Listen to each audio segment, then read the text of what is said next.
All right, no whimsical intro joke for this one, because self-defense, especially in armed combat, is serious business.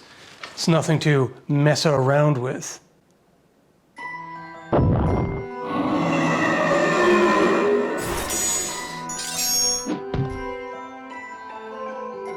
Yeah, I know, puns aren't exactly comedy gold, and I'm not even a dad, so I have no excuse.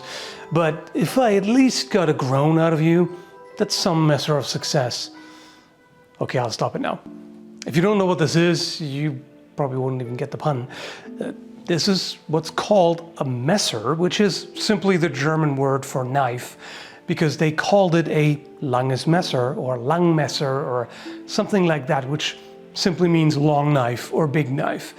They weren't terribly technical with the terminology back in the day. The reproduction here is from Landsknecht Emporium.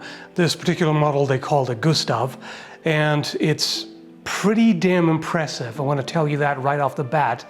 We'll get to the review in a moment, just a bit of background info. Let's just start with the debunking, dispelling a myth, which is a myth that I've also fallen for, namely the idea that these were made as a loophole to bypass the ban on civilians carrying swords. And apparently that's incorrect. In fact, I found a research article that dives more deeply into it. The author looked into German legal documents and found that at the start of the 15th century, the Council of Cologne issued a weapon ban in an attempt to deal with escalating violence on the streets. Nobody except the town guard was allowed to carry swords or unusually long knives. Not even nobles. They said that they can be no longer than the measure, which is not specified, probably the L, which was 57.5 centimeters or 23.6 inches. The author interprets it to mean blade length rather than overall length. The text doesn't make it 100% clear, but it seems plausible to assume it's blade length. The purpose is the town guard was supposed to have an advantage by being allowed to carry longer weapons. We can distinguish between a sword and a messer by construction type. And also the guild laws at the time regulated who was allowed to make what. So you had sword makers and knife makers separated, basically. So a knife maker wouldn't have been allowed to make a sword, but could make a sword-sized knife. The difference being the grip here. So it's got handle scales, much like a lot of knives. You know, it can even look a little bit kitchen knife-like. You've got usually a Nagel in German, or nail guard, which goes through the guard and the tang, and then is peened right here, as you can see. And then you've got handle scales on either side, and then you've got several rivets here, in this case hollow rivets. A sword can be double-edged along the entire blade length, whereas a messer is generally single-edged, sometimes with a partial edge on the opposite side. For a sword, this is remarkably short, and in fact this would not be affected by the Cologne weapon ban, at least if they really meant blade length, because the blade length of this is 49.5 centimeters or 19.5 inches, and the overall length is 60.5 centimeters or 23.8 inches. So even the overall length almost passes. Plus the town guard didn't run around with tape measures, so they would have probably given you a pass on this either way. And for a knife, this is one hell of a knife, that's for sure. This is quite a substantial tool/weapon. And this design, you can argue, is very much intended as a weapon. As a tool, why would you need a knuckle guard like that? You can make an argument for it, sort of, but that is for fighting. With this, I'm able to parry with the flat, and if it slides down, I'm still fine. Slides down, safe. I'm able to wind forward like this. And in this case, even though it wouldn't be classified as double-edged, it's functionally double-edged.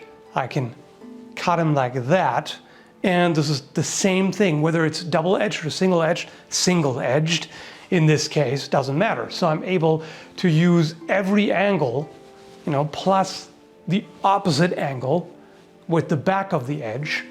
No problem there. All right, so on to the testing. Water bottles are nice as a free target, and they can tell you something about how clean the cut was, but of course it's not a great test material if you want to find out more about the blade. So in this case, I added a little bit, put in some wooden dowels, and wrapped some of them in leather to make them more resilient as targets, which makes quite a difference, definitely noticeable. And this blade had no problem with that at all. As long as I did my job and kept the edge alignment clean, no problem whatsoever. It just goes right through, and you can just tell that such a wide blade has a lot of cutting power. Looking at the point of balance, that's pretty much perfect in my opinion. You could make it more blade heavy for more powerful cuts, but of course that means it slows it down. This way you have a powerful cutter, but also an extremely nimble sword that you can easily just use with nothing but the wrist. It's pretty light too. This is 997 grams or 2 pounds 3 ounces. So this is very, very easy to swing around. You can throw quick cuts that you can stop in a forward-oriented guard without exposing yourself. And even if you follow through, you can wield this quickly and easily. When I first picked this up out of the box, I was immediately impressed. I just love the handling right from the get-go. It's a kind of blade that feels so lively, yet you can tell immediately what kind of cutting power it has. It's just the sort of thing that just begs you to pick it up and swing it around and have fun with it in case of test cutting and all of that. It's just very, very well balanced, and the grip shape is great.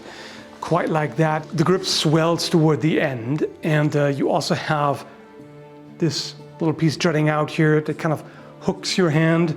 Now you wouldn't normally hold it this low, also because the knuckle guard is up there, but if it were to slide in your hand, there's just a little bit of an extra safety, so to speak. And the shape here is really perfect. There's nothing wrong with that. So if you look at the handle scales, they are beveled properly, and they left the corners somewhat defined. They're not sharp by any means, they're not abrasive, but you can feel them. They dig a little bit into the hand in the good way, like they give you extra traction, which is good because you don't get as much traction as you get on a leather-wrapped grip. And if your hands get wet, then you will definitely lose some of that. But they've compensated for that with this shape. It just feels so natural in the hand. The thickness, by the way, of the grip is perfect. The shape overall is just right. The right kind of width to thickness ratio. The blade geometry is great, as is the edge. You can see there is a pretty wide fuller here. And then at the end, we've got a well done secondary bevel. So you can see this is a good angle, so it tapers significantly. I'm not sure, but I would guess, looking at this, it's probably between 20 and 25 degrees on this edge. And that means it cuts beautifully. It didn't sustain any kind of damage from the cutting I did. Granted, I didn't do any abusive testing. There was said in some of those bottles and tatami mats as well. There were wooden dowels, some of them pretty thick. Fancier one? Easy. So I think that does it for hard enough tests that you would find any problems. I might be able to do this. This is also pretty hard. I really didn't see the need to do any more than that. With this sort of construction, there's really not much that can go wrong because you don't have a separate pommel that can loosen up. There is actually a pommel cap here, which is peened over. The guard is fitted very well. I would not expect this to loosen up. The only nitpick I guess I have is it's a bit ugly, right here. I personally don't really care. And also considering the price, like you can't expect 100% flawless finish everywhere. in this kind of price range, which is 270 euros or 366 Canadian dollars, 294 US dollars. I wouldn't have believed it, quite frankly. If you had handed me this sword, or knife, quote unquote, if you had handed me this and asked me what do I think, what does this cost, I would have said at least 600 US dollars, possibly more. This under 300? Are you serious? That's crazy, in a good way. The blade is hand ground from a blank of 6150 spring steel, which has excellent strength, toughness, shock and wear resistance. Just really good choice of steel overall. The guard is mild steel and the tubular rivets are made of brass. These handle scales here are walnut, that's what I picked. There are other options as well, namely beech, oak, pear, boxwood and antler. As far as historical accuracy is concerned, there's quite a bit of leeway because messers existed in a large variety of shapes. Interestingly, this one looks almost exactly like what you see in a Messer manuscript from the end of the 1400s. It's really the same shape, probably similar length too. It looks pretty much exactly like this. So the techniques that you see there would work perfectly with this. And then we've got the scabbard, which is not included in the price. That's an extra 120 euros, which is 163 Canadian dollars and 130 US dollars. For that, you get a very well-made, properly fitted scabbard. Let's see if I can check rattle here. Very little. It's always going to be, for the most part, a little bit of play, but this is perfectly fine. It holds it in without falling out. It's quick and easy to draw. And you've got a belt. There are several options for the suspension, including 2-point baldricks, if you like that. This works perfectly fine. If you don't mind looking like a try-hard edgelord, you could even actually draw it from your back. It's short enough for that. So, looks stupid, but it's doable. So why do I think this is the ultimate self-defense sword? Well, there are so many options, and you could debate endlessly about which would be best if all time periods converged into one and you had all the options for self-defense in a historical fantasy setting, whatever the heck. Well, this gives you a lot in the smallest possible package you can imagine, really. So ease of carry is a big deal. You need something that you can just haul around, that's not gonna drag you down all the time, it's not gonna get in the way all the time, it's not gonna be annoying. This fits the bill. It's compact. You can use it in confined spaces quite easily, you know. If you're sitting around somewhere in a tavern or whatever and somebody starts shit, you can even draw this under the table. Like, you can draw this from all kinds of positions. You can use this, you know, even if you're grappling with several people. I mean, in which case you probably don't need to draw a sword-sized knife, but hey, you could. If you want to be the villain of the story. Even if some drunk, angry peasant got right in your face, close up, tried to grab you and stab you, you could draw this and pull it back to the point where this is right in front of you. Yes, the short reach is a disadvantage. You know, anytime the opponent has a longer weapon, you are in trouble. Absolutely. You can compensate for that to an extent. You know, carry a buckler.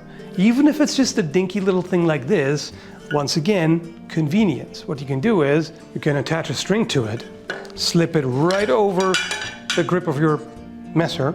The string could also go over the scabbard, so it's lower, and you can draw the knife first and then the buckler. Now I've got this extra coverage, so if I have to deal with a two-handed sword, so maybe, you know, trying to block it with just one hand is not going to work, I could try to brace against it, even like this maybe, if it's a particularly hard blow. That's a lot of power in a small package. You've got a wide, powerful cutting blade that's still agile. You are able to use the short edge as well. You can thrust with it, no problem. You can bash with it. Landsknecht Emporium did a fantastic job with this one, especially at the price. I'm still confused by that. I was like, is that some kind of mistake? This can't be that cheap, right? I mean, by sword standards, for a high quality reproduction, I would consider it cheap, downright. For something this well made, it's nuts. You'd be crazy to not get one of these, I tell you. If you want to, link down below. It's not sponsored. They sent this to me for free as a review copy or whatever you want to call it. So, potential for bias there, but I'm very impressed by this thing. Seriously, this is probably my new favorite single-handed sword, knife, whatever. Anyway, hope you found this interesting. Thanks for watching and have a good one, folks.